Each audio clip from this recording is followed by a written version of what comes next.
Okay, new show, new segment. Every weekend on the job, we're going to take a look at what affects you at work. We're talking from how to deal with a boss you can't stand to how to break free from that office romance.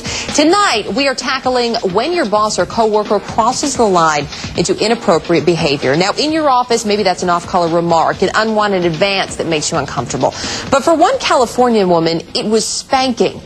This may sound familiar. Last month, we told you about Janet Orlando, who was awarded $1.7 million after being spanked as part of a team-building exercise at work. Workplace issues expert Lynn Isagear is joining us tonight, as she's going to every week. She's the author of Sexual Harassment, a Reference Handbook. Lynn, great to have you with us. We're glad you're joining the Prime News family. But thanks, Erica. A question that comes up a lot with the story about Janet Orlando is, why couldn't she just say no to being spanked at work?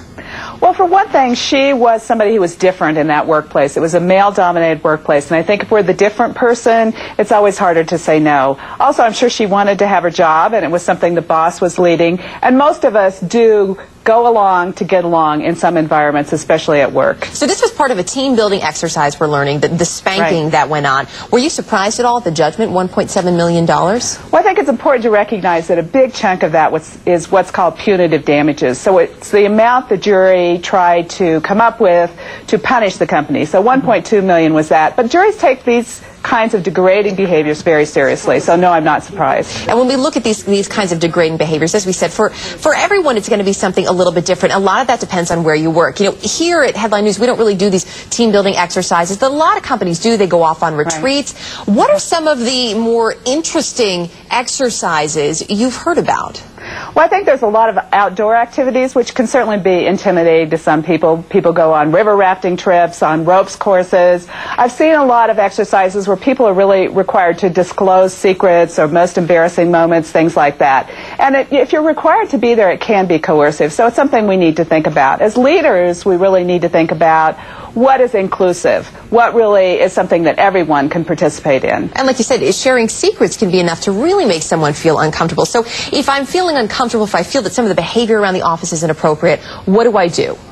Well, you certainly can complain to your manager about it. If he or she is the one doing it, then you may want to complain to another manager. You can always go to HR. Or if you don't get what you want at work, you can go to the EEOC, the Equal Employment Opportunity Commission, or to your state labor department to complain. When you mentioned going to HR, there's been some recent books lately that say, hey, whatever you do, no matter what they say, do not go to HR. You are going to get blacklisted. What do I do?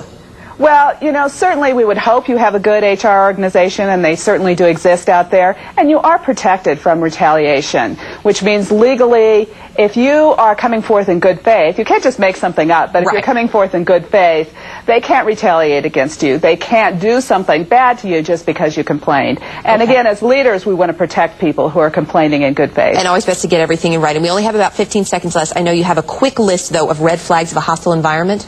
Yes, if it is a hostile environment, it has to be something that's discriminatory or sexual, that's unwelcome, that's severe, pervasive. So we're not talking here, Erica, about one compliment. And also something that the employer either knew about or should have known about and did nothing. All right, some important points. Lynn, always good to have you with us, and we will see you back here next week. Same time, thanks, same Erica. place. All right, thanks very much.